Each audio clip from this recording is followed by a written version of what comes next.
Hey everyone, it's cooled down a lot here in Sydney, Australia. It was 42 degrees earlier today, super hot.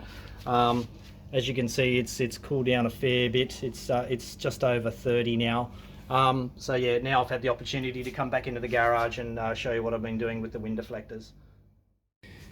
Now some of you have been asking what are the wind deflectors for, and they look like weird downpipes and all sorts of weird stuff.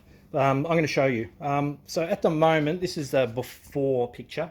This is the front of the car, and the problem which I'm trying to fix is that I'm trying to stop the air from hitting that tyre.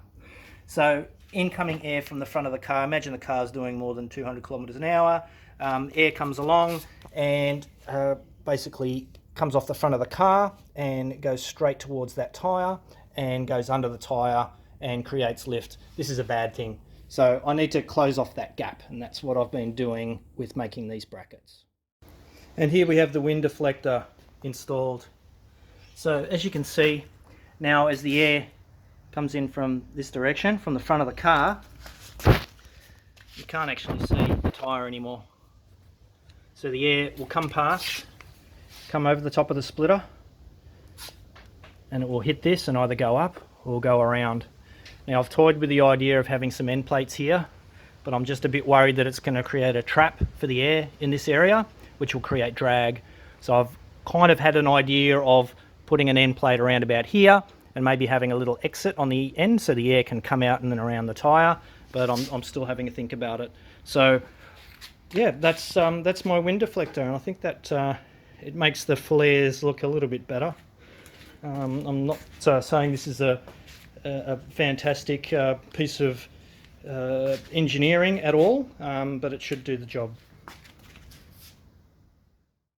And I've made one for the other side as well. Looks suspiciously like the other one.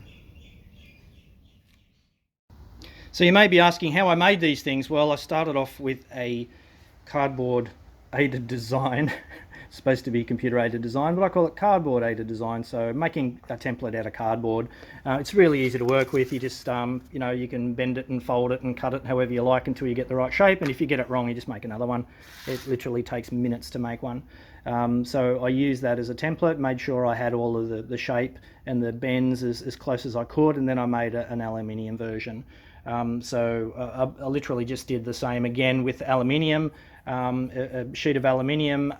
There's a fair bit of trickery in making all of these bends, and I took it to a professional welder to get this joint welded here, so that didn't flap around, and there was also a gap down here, so he welded in there and linished that off to give it a little bit of strength. So yeah, once again, not the best job in the world, but it does the trick. And I did all this at home, just from a piece of sheet aluminium, and I just bent it on the edge of the bench with a piece of metal clamped down. I don't have a sheet metal bender, so yeah, a little bit tricky, but you know, if you're patient and you don't you know, measure and then measure again before you do a bend, then you end up with something that will work. And I also want to let you guys know that I'm planning on, well, my aim is to build the fastest time attack MR2 in the world. I'm already planning my next engine build. I'm currently making just over 500 horsepower, and I'm thinking probably 800, 850 is what I should be aiming for. Yeah, that should give it a little bit of, you know, get up and go, so that should be fun, also scary. To do this, I'm going to need your help. So I've created a Patreon page, so patreon.com/MR2 Australia. We've already got our first subscriber or supporter, Dinos E, so thanks very much, mate. Really appreciate that. Hope to have a few more. You know, I'm going to do this anyway. I don't have unlimited funds. I have some funds that I can do this myself, but you know, having your help will just help to accelerate it.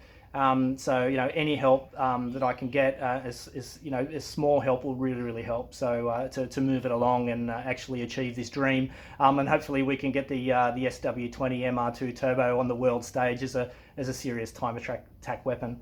So yeah, thanks for watching, guys. See you later.